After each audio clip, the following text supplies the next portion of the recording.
Hi friends, it's Heidi Stevens here. Welcome to Drop Into the Vortex, where conversations about up-leveling your frequency, reaching your next level, feeling alive, and manifesting with more ease are happening. I'm a mom, I'm a wife, I'm a serial entrepreneur, I am a spiritual teacher and leader, and I am here juggling all the hats right along with you, creating our next level life and showing you how to do it on the way. Welcome, let's go. Kara, my love, welcome to Drop Into the Vortex. I'm so happy to have you here. Heidi, I love spending time with you. This is so fun for me.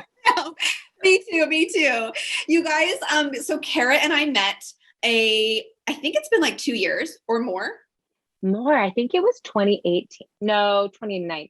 You know what? I get my years mixed up. It's 2 or 3 years. So I was feeling the call to just bring kind of a deeper level of conversation together, a mastermind of sorts, if you want to call it that. And really where I was leading them for so long, I was like, I want one where I'm like a peer, like I want to be with my peers. And so I, was having these conversations with Kathy Heller and Amy Tangerine. And so all of a sudden, the next thing we know is there's 6 women circled up in my living room once a month for the whole year of maybe whatever it was, 2018. It probably was 2018.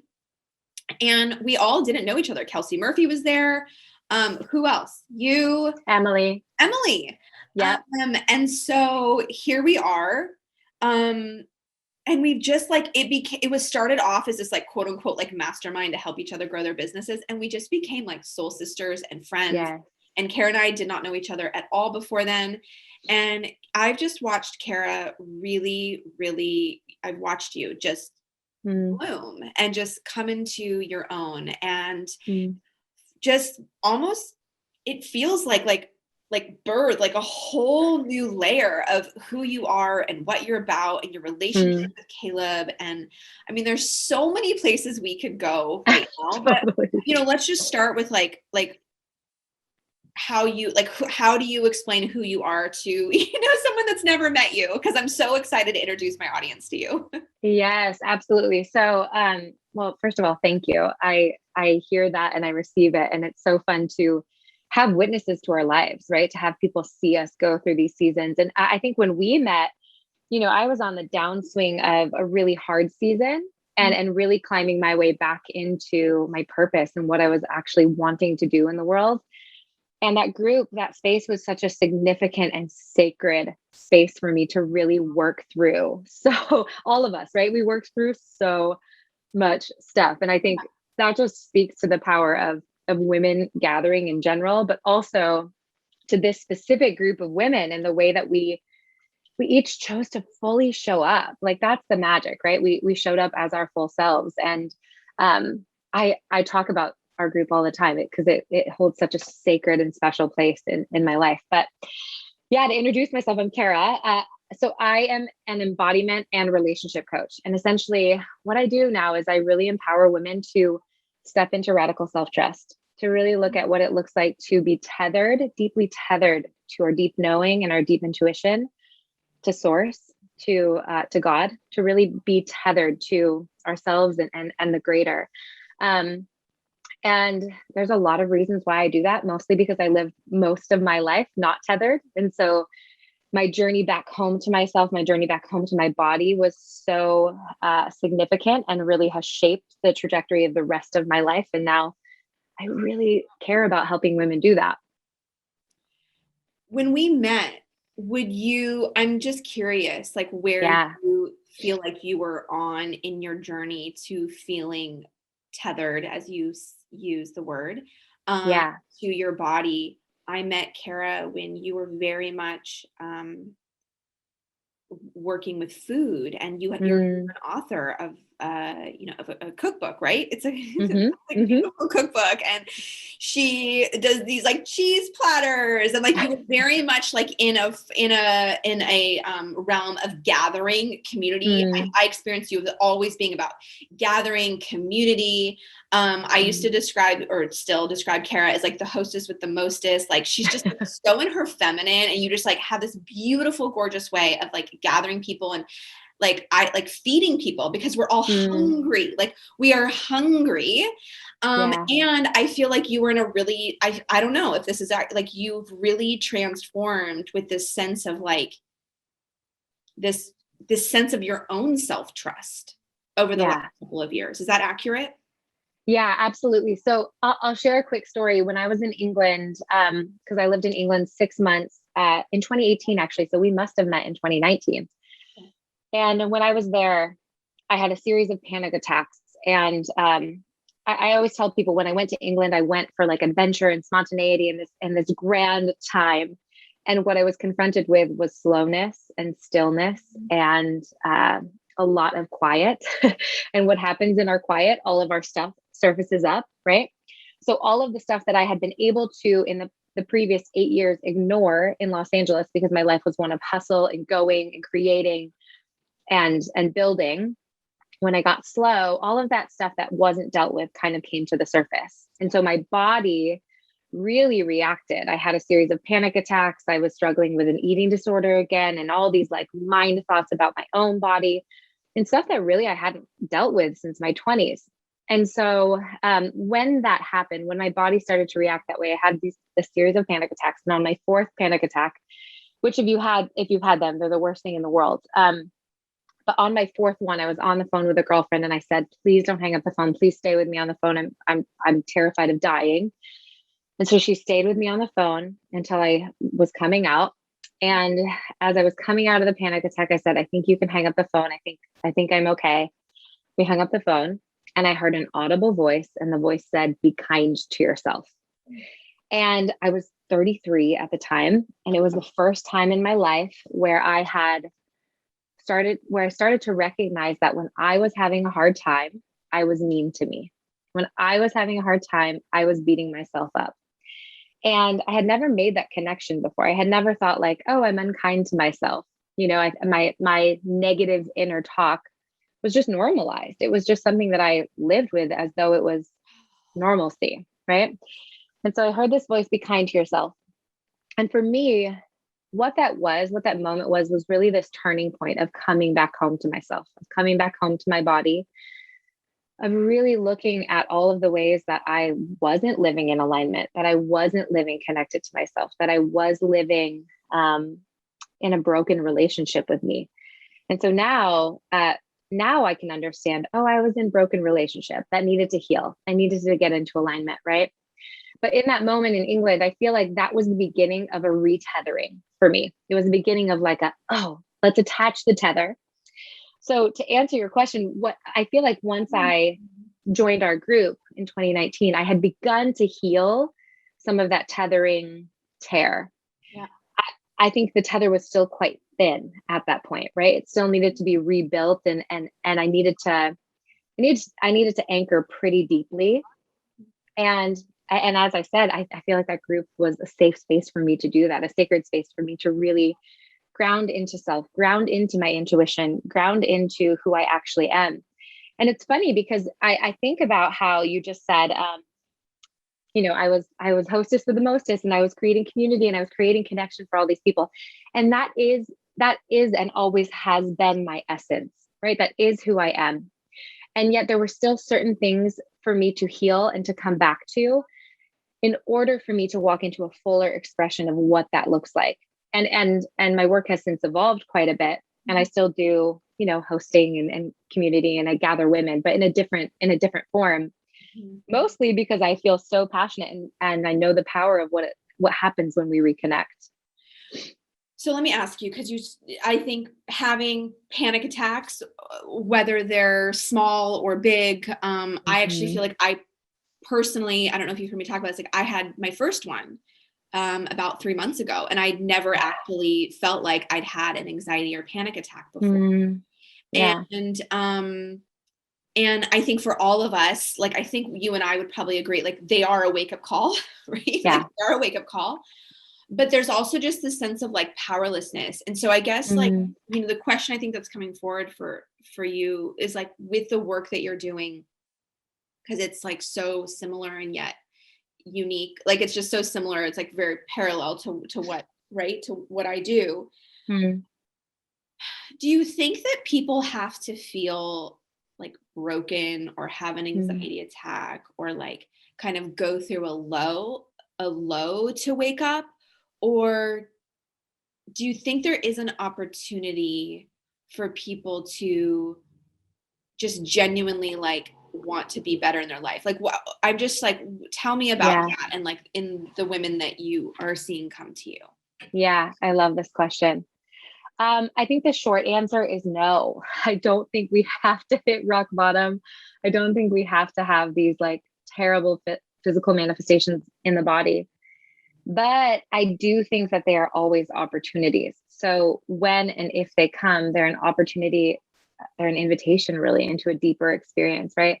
And I think for me, one thing that I have recognized is that when I'm not giving space to myself, when I'm not creating space for me to fully feel the range of emotions that I need to feel, generally something's going to come up in my body, right? It's like if we don't give space for it, it's going to come out sideways. And we know this with trauma, we know this with everything really. Like anything we don't deal with and work out comes out sideways. And sometimes I think that we can be really conscious of those things and do the work to prevent the physical symptoms from happening, right? So I think that maybe if I look back on my story, before England, I probably could have created a lot of space for me to feel the things I needed to feel and do the things I needed to do Mhm. to potentially avoid those panic attacks. Mhm. At the same time, I didn't know any better. I was living how I had been taught to live. I was living how I had been modeled to live. I was also energetically wrapped up in LA, Mhm. which is so high intensity, so high energy, and that's part of the beauty of it. But when you step out of that and you get into slow, sometimes the body is like, oh, okay, let's actually talk about what just happened there, right? It needs to like process. And I think sometimes the body needs that physical process. So to answer your question, no, I don't think we have to have the panic attacks or the crazy symptoms of the body. But sometimes I think they're, I remember after those 4 panic attacks being like, what's wrong with my body? My body is failing me. What's wrong with me?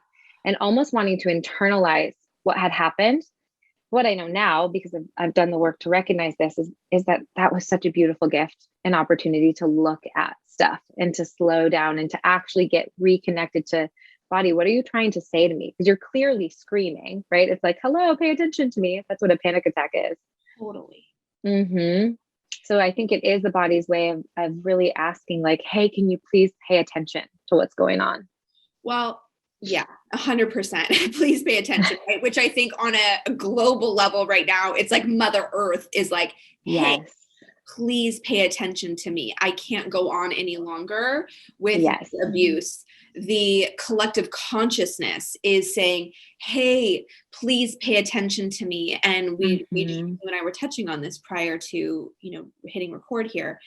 But it's like, on a global scale, we have all gotten a wake up call. We have, if we've Hmm. listened, right? Yeah. We've listened. We have been literally forced to slow down, which has been such a gift. Yeah. I think the thing that is, deeply concerning to me, and one of the many reasons why I have recently been feeling called to speak out on current events, Mm. is because as much as we on some level have gotten a wake up call, we have also been habituated, and almost like the propaganda from the top down and just the collective consciousness is this like perpetual state of fear. And Yeah. so it's like where it's like there's this opportunity for more light to come in and for a wake up to happen. And Yeah. yet this like fear response and almost like trauma response, like it's Hmm. just continuing. And Yes. so, in your work, like when you say, I stand for this deep sense of self-trust and Mm. this tethering to my soul and coming home to my body, like I feel that radical self-trust. Hmm. Like we are all, I believe with every cell of my body that we are all being asked to do that right now and to Yeah. come home. And so like, like, what does that look like in a time as such of this, as like where the collective and the like so much around us is like an angst and fear and like, how do we keep like coming home and having that sense of self-trust? Yeah. Yes. I love this question. It's also such a hard question. So I was talking with a client last week, and we were talking about a lot of different things, but I said to her, I was like, we get to spend our energy on one of two things. We get to spend our energy on survival, or we get to spend our energy on creation. These are the two streams that we know. So this is why healing is so valuable and so important, right? Is because we need to heal the things that we are trying to, quote, survive from, so that we can switch this stream of energy into creation. Yeah. I think what we're seeing right now is that most of the world, and you touched on this, lives in survival, right? And when we are in survival mode, we actually don't have capacity to create or to even recognize that we're in survival sometimes. We're just surviving. Yes. And so I think that's part, right? I think this is I'm like, yes. It's like literally you're just like asleep. You're just like, I'm just like getting through my every single day asleep. Okay. Sorry. I'm very fired up about this conversation. Yes. And when you switch over your stream, when you're like, oh, I'm in creation, you see people sleeping and you're like, please wake up, which is so difficult to see because it is each person's individual work to wake up. But also as people who have done the work to get over here, to do the healing work, to get out of survival, it's also important that we speak to that, right? And so I think that's kind of collectively, at least what I'm interpreting and what I'm seeing, is that when we watch, oh my gosh, I went on a rabbit trail, which I should not have done a couple of weeks ago, on Twitter. And I felt sick. I was like, I feel sick reading this series of media posts. And I also feel out of alignment because something feels off to me. So I think, I think part of the work is really in the self-trust part of this is really looking at like, where is their life? Where is their actual life? And where are their seeds of hope? Where can we start to notice when something feels a little bit off, and notice when that just feels a little bit out of alignment? I was with some friends last week, and it was interesting. I was telling you before we got on this call, Heidi, that when we come into the conversation of current events, I think I'm able to really engage on all spectrums of this conversation, right? Like I have friends who were the first ones to sign up to get the vaccine, and then I have friends who haven't yet. And I understand both sides of this conversation. And I think it's so valuable. And I think it's important that we're even talking about this. But when I was with these friends, and they were holding this one-sided perspective and very strongly opinionated about this one-sided perspective, I just kept thinking, man, we're all in our own stories. We've all been shaped by our own stories. And it's really, really hard in this time to navigate what truth is, right? Like, what is actual truth? Because we're coming from such different perspectives. And one of the things they said, what one friend said is, she's like, I'm just a very big skeptic of feelings and experience. And that alone was really interesting to me, right? Because I'm like, oh, we're wearing different goggles. My feelings and experience have shaped and guided my entire life. And I think that's also one of the wrestles. Now I'm on a rampage here, but it's one of the wrestles that we experience in America is we live so dualistically. We live so mind oriented. We live out of our what we call cognitive mind all of the time, and a lot of us are very disconnected from our bodies. And so for those of us who have done the work to come home to the body, recognize the wisdom of the body, recognize where the intuition lives and how she speaks, we're speaking different languages, right? We're wearing different goggles. And so I think it's important that we recognize that in people. And it's tricky, right? It's like such a difficult thing to engage with because it's like we're, in some ways speaking really different languages. Yeah. Yeah. And we are, and we Yeah. are. And, um, you know, I think I'm just like thinking about like the women like listening to this, our conversation right now. It's like truly what you and I are both saying, and I think what we both hold for is that the decisions and choices that you make for your body and your Mhm. family and your kids. Kara's pregnant. She's gonna Pregnant. Little girl hanging out here. yeah. So it's like, whatever the choices are, if you get the thing or you don't get the thing, or if you choose to get the thing for your kids or you don't choose to get the thing for your kids, it's like that actually doesn't matter. What Hmm. matters is that you're doing it from a consciousness of choice Yes. Yes. and not a consciousness of fear. Yes. And a consciousness of alignment. Like, what you speak about, Heidi, all the time, like, do I feel aligned to this? Does this sit well with me? And I think you're so right. I think there's such a fear narrative that's literally permeating all of our media, a lot of our conversations, a lot of the interactions we're having. And I think you're so right. I think it's so important to sort through that. It is important to sort through it. And when you were just talking about, you know, whatever media source you were reading, whatever side of the story that was, like whatever that thing is, right? It's like there was part of Mhm. you that just was like, okay, like this feels off to me, like I'm going to shut this down. There is, I know for me, whatever side I'm like, there's an addiction to like, oh, but I just finished this video, or I'm just going to keep streaming, or I'm just going to, and Yeah. I will say that I don't know why I'm saying this. I just feel called to share this, that I think it is really important for all of us that are on a spiritual path and do feel aligned and attuned to not stick our head in the sand on this one. So it's Mm-hmm. like, get your feet in the sand, get your Mm-hmm. feet grounded, get your feet like really held in Mother Earth, and be willing to look at the dark, because we all know that we can only see the sun because it goes down, right? Like we can only Yeah. see the light because of the dark. We can only see the moon because it's in the dark. And so I think sometimes it's very easy on this path to go, it doesn't affect me. I don't really need to know what's going on. And I've been there. I've been there in a lot of, and I also have been aware of my own capacity to take in the dark because I need to protect myself. And I think that's where a lot of people are right now. They're so exhausted, Yeah. so Yeah. exhausted, and they're just tapped out and they're like, I can't take anymore. Yeah. And I think the dark that is rolling out right now, with requirements and mandates, it's like, we do need, like, I feel like I'm called to be a pillar of like, stay awake here, stay awake and stay looking at the dark so that you can feel so grateful for your life.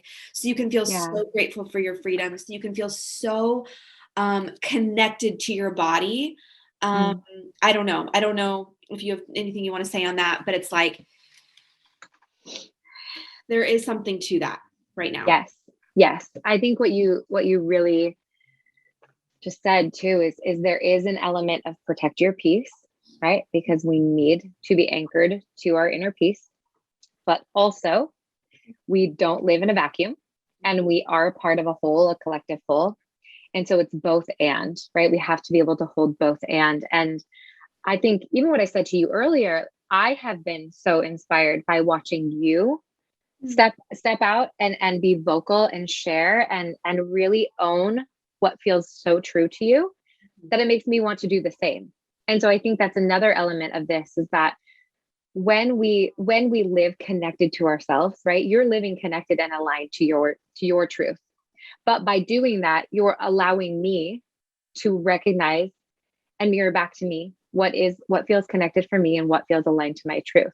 Yeah. And so it is, yes, an individual protect your peace, be so safe in this time with what's yours, but also when you feel called, when your spirit says speak, then you speak because it's not just for you, right? I always talk about this with healing. Sometimes in my group program, people will come in and we'll do all this inner healing work, and a lot of women, interestingly, will feel selfish about that. Like, oh, I'm just focusing on me so much. I'm just looking at me so much. And I always love to point out your healing is not for you. Your healing is 100% for you. And it's 100% for the whole, because when you heal, when you become more whole, it's the rising tide, right? The rising tide raises all the ships. And I remember, I mean, our mutual friend, Krista Williams. Mm-hmm. So we went to Onsite together. Mm-hmm. And this is a story I share a lot, because when you're at Onsite and if you're not familiar, Onsite is a group therapy program. You're doing a lot of trauma recovery. You're doing a lot of inner work, and you do it in a group. You do it in a group of 7 to 8 people. And when we were in our group, I went in to do what I would call my work. And Krista got to play a part of that, right? So she played little girl Kara in the room as I did this healing experience with little girl Kara. While I was doing my work, Krista was having tons of self-revelation about her own life, about her own journey, about her own story. And so, right? So dialectically, we're exchanging healing in a room, even though it was, quote, my work. So I was doing my healing, but she was being very affected. So that's a small example of, in a room, we got to heal together. But you know this, Heidi, when you go and you do your work, it heals me, right? It empowers me to step further into my healing, further into my journey and my story and what I am called to. So yeah, I think there is something so powerful of, let's be really connected to ourselves. Let's get really anchored to self-trust. But by doing that, it's for the collective. The both and. Yeah. So Kara, you have a group program, right? Coming up called Reclaim. Yes, I do. Feels just so like, yes, feels so good and so attuned. Tell us a little bit about that and how women, if they're interested in diving deeper with you, can get that information. Yeah, absolutely. So Reclaim is an 8-week program, and it really is aimed to do exactly that. Help you reclaim your relationship with your body, help you reclaim your relationships with people, help you reclaim your sense of autonomy, and really to reclaim the sense of self that many of us have lost. So again, if I bring it back to this tether, this anchoring of self-trust, so many of us have lived with too much outside chatter and not enough inside healthy chatter. I speak to women all day, every day, because it's my job. I'm coaching, and it is wild to me. I'm constantly shocked at how our inner voices sometimes speak, right? And really, Reclaim is about reorienting that relationship and getting that relationship good. The relationship you have with yourself is the longest and most important relationship you're ever going to have with anybody. Mm-hmm. And we want it to be good. So in the same way that if we're in a couple relationship and there's a problem, we go to marriage counseling, right? It's the same with self-work. It is so crucial that we get into healthy, loving, gentle, kind, compassionate relationship with self. And when we do that, we really reclaim our lives. And it's wild. I've done this group program. Gosh, this will be time 4. This will be the 4th time we do it.